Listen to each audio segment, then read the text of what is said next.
Good morning, it's Thursday the 23rd of July. I'm Marit Gwyn and you're watching Europe Today, Euronews' morning show broadcast live here from Brussels.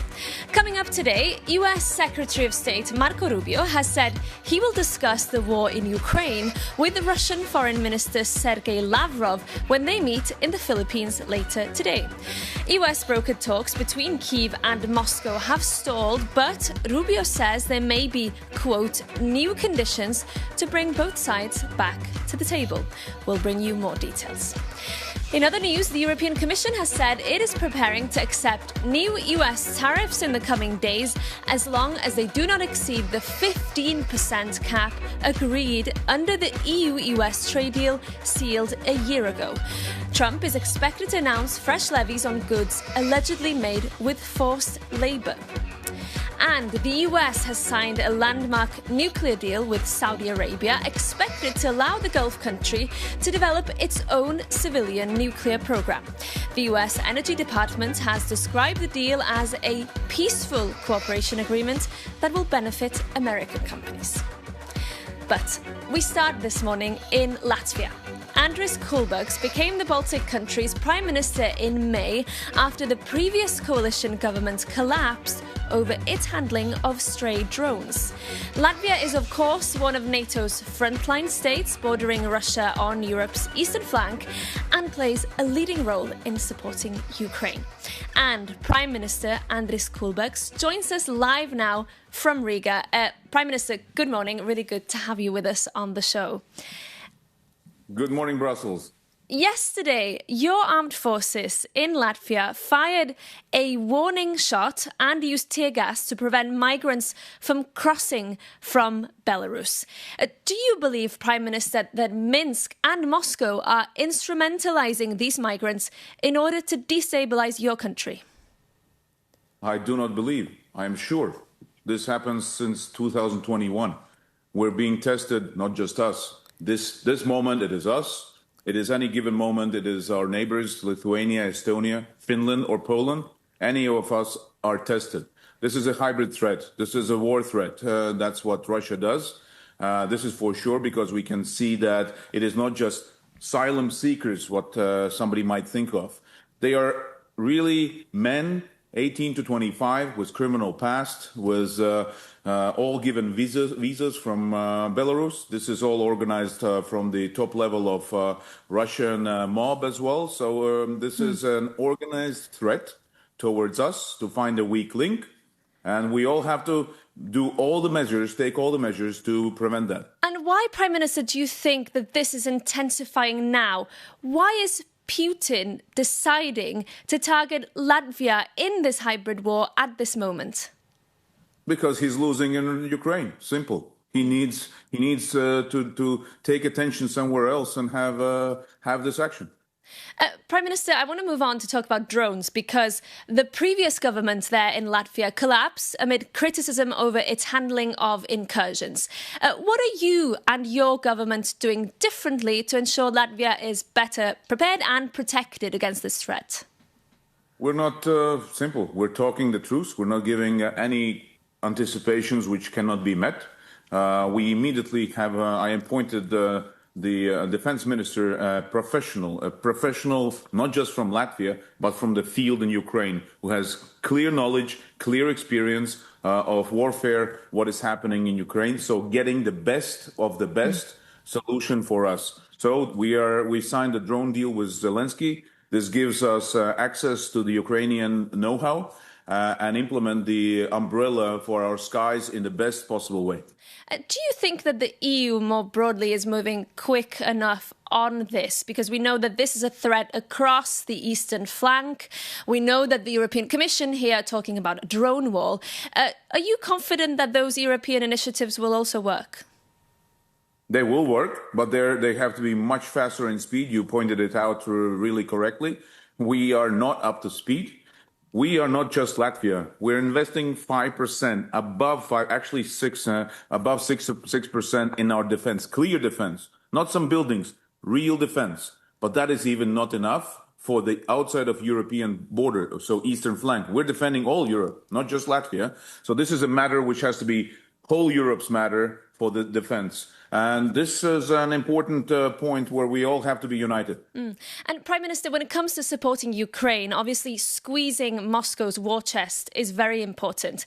Yet we have now Greece blocking the latest package of EU sanctions against Russia as it seeks an exemption from the ban on Russian LNG.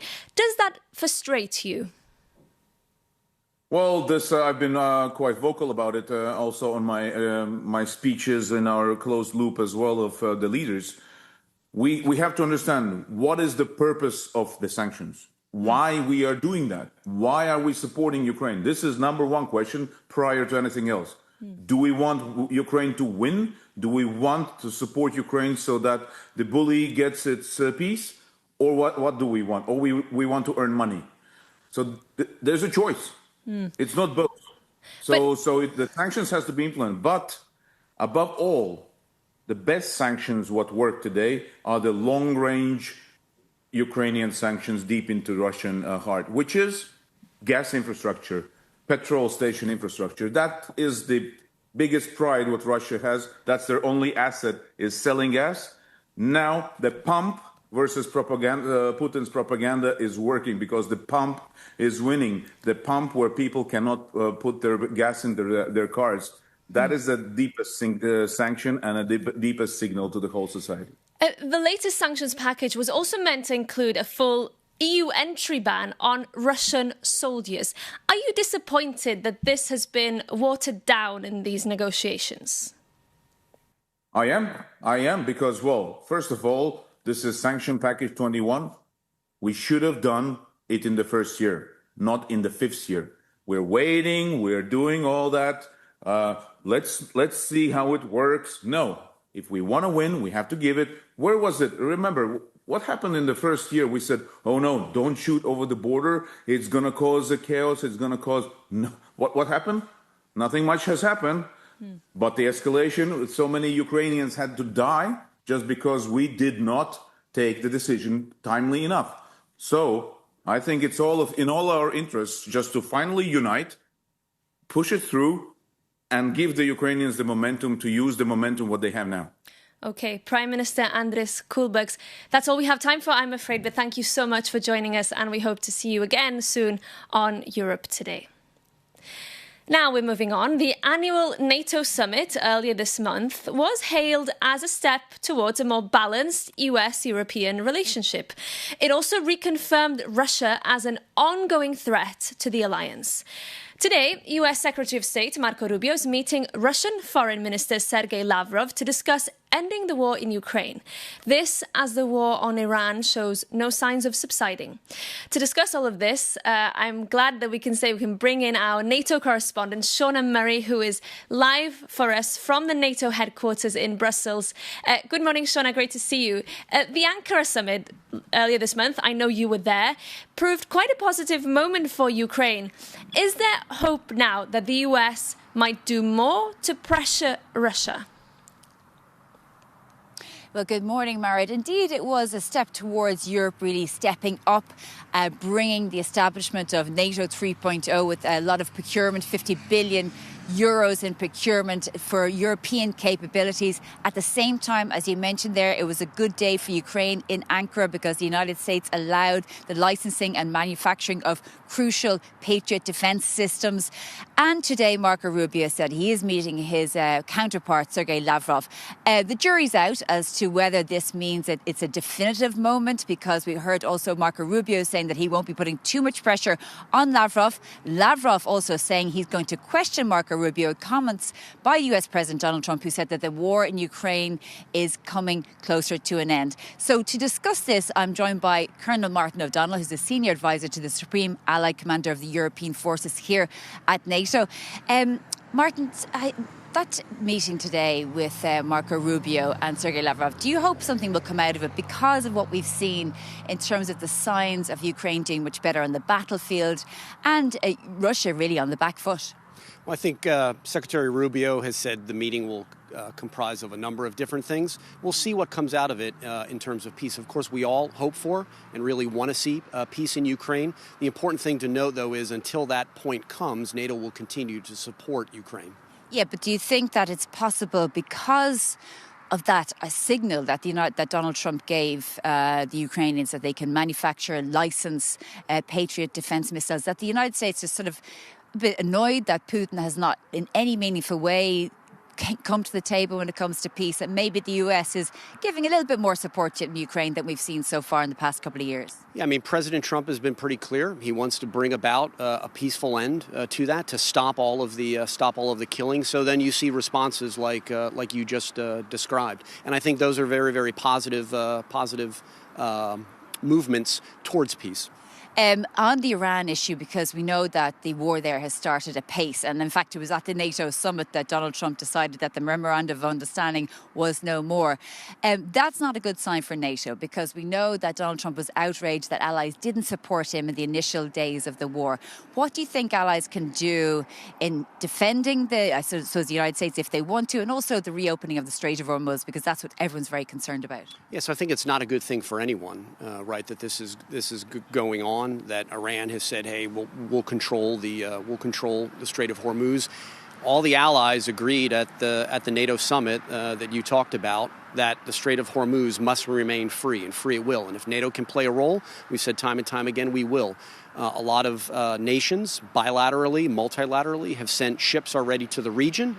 Nations are also supporting the United States in other ways. Bulgaria, for example, their parliament met yesterday, decided to support the basing of U.S. refuelers.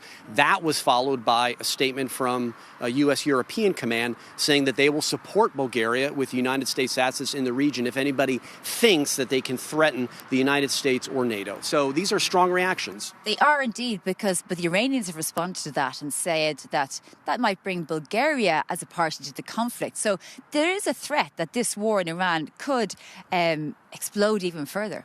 Well, look, we saw that when Iran fired missiles towards Turkey, right, a NATO ally. Of course, NATO defended in all of those instances, and we will continue to defend against any threat posed by Iran or anyone else to this defensive alliance. Okay, Colonel Mark Donald, thank you very much for joining us this morning. Thank you. And back to you in studio, Marit.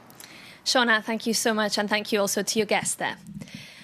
Now, the European Commission is rumoured to be preparing to announce its first fine on Google under the Digital Markets Act, which is a set of laws aiming to rein in the power of big tech. This announcement could come as early as today. The move, of course, risks escalating tensions with the US administration, which is critical of the EU's digital rules. Well, for more, I'm joined in the studio by our correspondent, Luca Bertuzzi. Luca, tell us first, what do we know about this expected fine on Google? Yes, indeed, Marit. We have been hearing about this fine for a few days now, and it's rumored as imminent as early as today, even though we have no details about the total amount that is expected in the range of billions of euros. This is the culmination of a 2-year investigation into Google and accusation that the tech company is favoring its own services in search results and preventing app developers to communicate with users outside its app store and with alternative payment system. Now, the European Commission has been criticized for being too slow in cracking down on big tech companies, taking years to conclude investigations, only after the damage was already done and the competition squeezed out of the market. This is precisely what the Digital Markets Act is trying to avoid by bringing in a set of ex-ante rules meant to prevent Google and similar dominant companies to prevent European companies to compete in the same markets. This is the first investigation for Google, and it might be a testing bed for how Brussels is capable to make digital markets dominated by tech giants more contestable. Indeed, and also the timing of this one is quite notable because tensions with the US are quite high. So how could this impact that US-EU relationship? Well, indeed, there is never a dull moment in transatlantic relationship with Donald Trump in the White House. And as we heard before, Washington is preparing fresh tariffs as the current regime will expire in a few days. In the past, sanctioning American companies has proved controversial even inside the Commission, with senior officials working on a trade deal with the US pushing to delay fines. In this case, Brussels seems determined to go ahead nevertheless, but many will wonder how Washington will react. Indeed, Luca, thank you for that. And as mentioned, that fine rumoured to be imminent. Now we're moving on. As efforts to enlarge the European Union gain political momentum, attention is now turning to how future enlargements will be financed. The cost of Montenegro's accession is already being debated as part of negotiations of the EU's next long-term budget. Meanwhile, some countries, including Germany, are pushing for a major overhaul of the bloc's enlargement rules. Euronews' Lena Roche sat down with Germany's Minister of State for Europe, Günther Kirchbaum, and started by asking him about Germany's recent proposal to allow candidate countries, notably Ukraine, to join the bloc in stages before completing all the required reforms. First of all, it is a common proposal from France and Germany, and we want to give more credibility to the enlargement process. What does it mean?